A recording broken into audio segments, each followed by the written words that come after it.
Dedication of a new memorial statue in the... Before I stared into the eyes of Joseph Crackstone, and no idea if I'm going to live or die. Is it? You are the true one! Crackstone was standing in the quad. Good night, Miss Adams. If he breaks your heart, I'll nail gun his.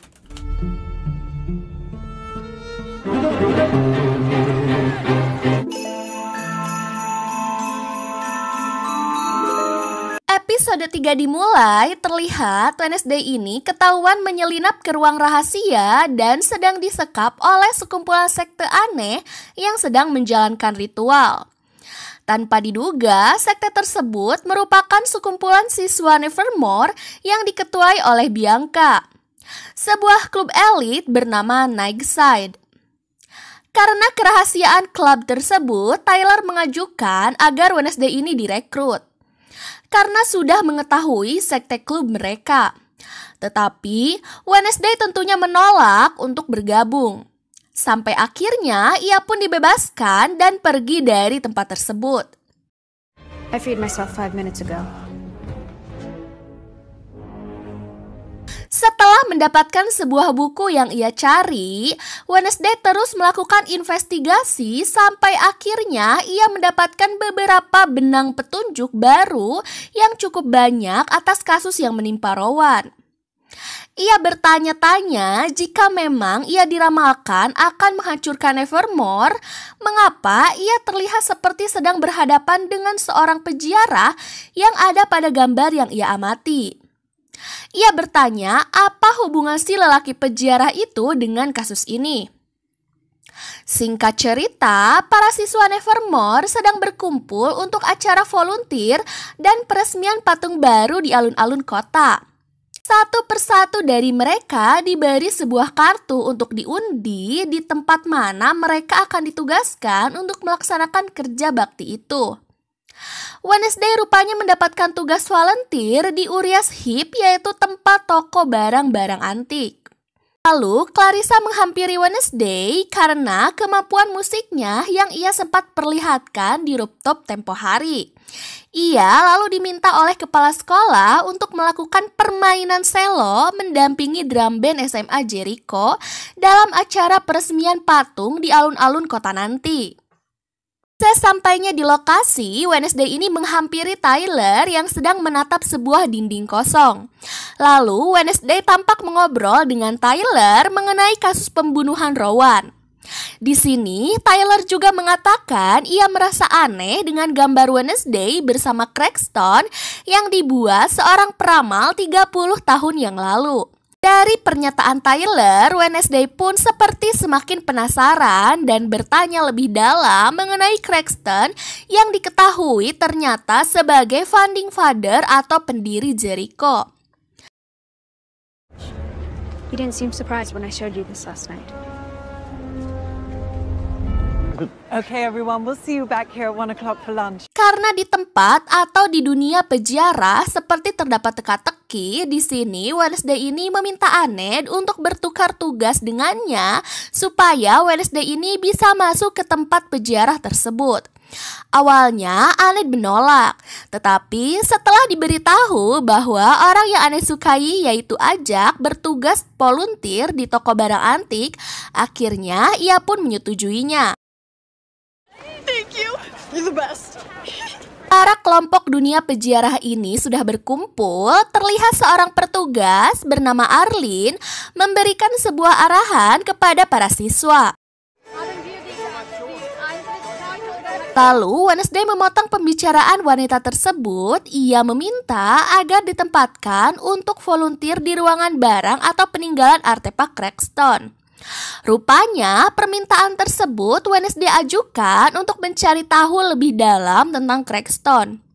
Tetapi sayangnya permintaan Wednesday ini ditolak dengan alasan bahwa tempat tersebut sedang mengalami perbaikan sehingga tidak ada orang yang boleh masuk dan bekerja bakti ke sana. Fudgery? More like your diabetes in a box. Lalu Wednesday dan murid lainnya mendapatkan tugas di toko bernama Gula-Gula. Muslim tourists. Haji interese.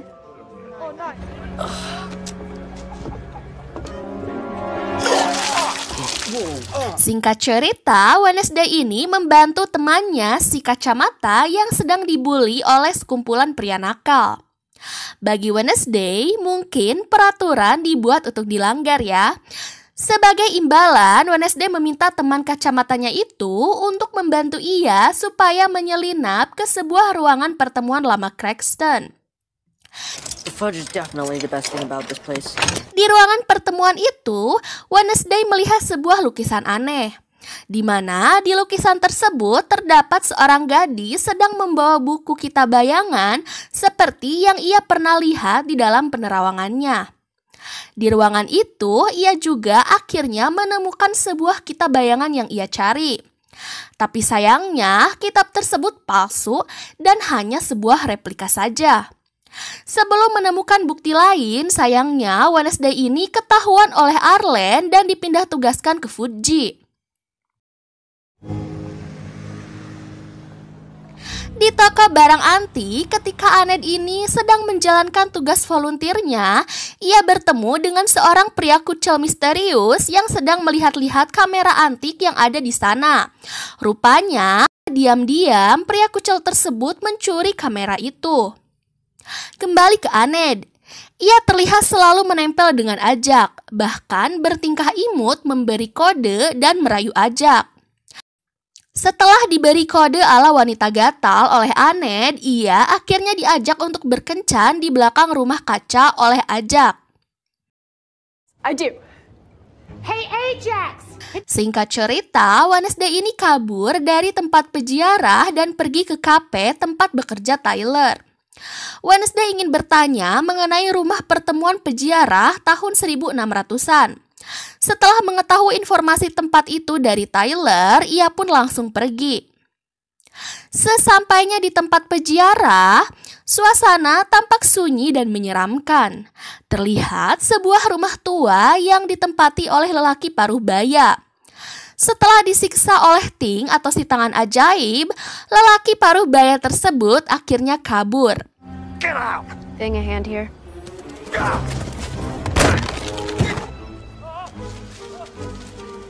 Di tempat tersebut, akhirnya Wednesday itu mendapatkan penerawangan. Ia dibawa ke masa lalu, di mana dalam vision itu, Wednesday melihat seorang wanita yang diketahui bernama Goldie Adams sedang dikerubungi oleh sekumpulan warga. Rupanya wanita itu sedang dihakimi dan akan dibakar hidup-hidup. Ia dihina sebagai penyihir, menggunakan ilmu hitam, dan bersekutu dengan Lucifer. Dan pemimpin dari arak-arakan tersebut diketahui adalah Joseph Cracker. Bukan hanya Goldie Adam, ternyata banyak sekumpulan orang yang tak bersalah disekap dan akan dibakar hidup-hidup. Sampai akhirnya wanita bernama Goldie tersebut lolos dari aksi pembunuhan pembakaran. Wanita misterius itu tiba-tiba berbicara kepada Wednesday bahwa Cracker tidak akan berhenti sebelum mereka binasa. Setelah mendapatkan vision, Wednesday pun sadar di tengah rintikan hujan. Wednesday menduga bahwa wanita yang berada di dalam vision tersebut merupakan nenek moyangnya 400 tahun yang lalu. Wednesday kabur setelah terkejut melihat sebuah monster mengerikan. Lalu di sepanjang jalan ia menemukan sebuah bekas telapak kaki seperti telapak manusia. I was following the monster. You saw it? Tyler rupanya menjemput Wednesday setelah ia mengetahui bahwa Wednesday ini akan pergi ke tempat peziarah kuno. Di sini, Wednesday ini memberitahu kepada Tyler bahwa ia menemukan sebuah bukti di mana monster itu ternyata ialah manusia. Di sini Tyler menuturkan tentang keanehan terkait kematian Rowan. Di tengah percakapan, Tyler ini mengatakan bahwa ia mengetahui tentang kemampuan penerawangan yang dimiliki oleh Wednesday. Ia mengingatkan agar Wednesday ini supaya jangan tertipu oleh kekuatan supranatural. Menurutnya, terkadang kekuatan supranatural itu tidak logis dan dipicu oleh emosi. Tetapi Wednesday tetap yakin bahwa takdirnya ini adalah menyelamatkan sebuah petaka yang harus ia hentikan. Tibalah hari di mana upacara peresmian patung Joseph Crackston dilakukan. Para siswa mulai bersiap untuk mengikuti peresmian tersebut. Ketika drum band dan sel Wednesday ini mulai dimainkan, tiba-tiba patung Joseph Crackston terbakar dan meledak. Rupanya bencana tersebut merupakan ulah Wednesday. Ia mengganti air mancur yang ada di patung itu dengan bensin. Dengan bantuan Ting atau tangan ajaib, sebuah korek api lalu dinyalakan dan merembet melalui kembang api sampai akhirnya menghancurkan patung Crackston.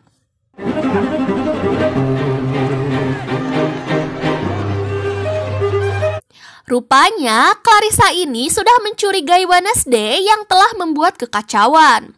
Tetapi karena kurangnya bukti, Wednesday pun tidak bisa dihakimi atas kekacauan tersebut. Wednesday bertanya mengenai diskriminasi yang terjadi beberapa ratus tahun lalu terkait kasus Crackston kepada Clarissa. Ia sangat menyayangkan kenapa banyak kasus yang ditutupi. Seharusnya ia berusaha mencari kebenaran agar orang-orang di Nevermore ini tidak direndahkan dan disebut sebagai orang buangan akibat dari sejarah Crackston tersebut.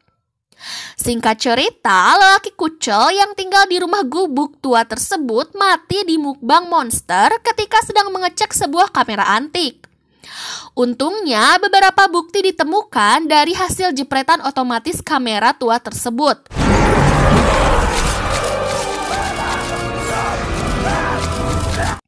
Kembali ke Wednesday, ia terlihat sedang sibuk menulis novel. Sedangkan Annette masih tampak sibuk memilih kostum untuk acara kencannya bersama Ajak. Tetapi kencannya gagal setelah Ajak mengalami sebuah insiden.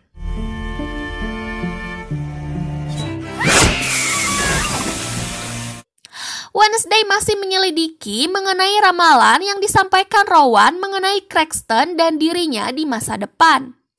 Ia yakin bahwa ada kaitan antara kejadian Gody Adams dan Crackston pada masa lalu dengan monster yang sering muncul belakangan ini. Wednesday juga menduga bahwa monster tersebut merupakan orang-orang sekitar yang berada di Nevermore. Kira-kira bagaimana cerita kelanjutan petualangan dan investigasi Wednesday di sekolah Nevermore nih? Akankah ia menemukan petunjuk baru dari kasus tersebut? Kita saksikan nanti ya di part selanjutnya. Bye-bye!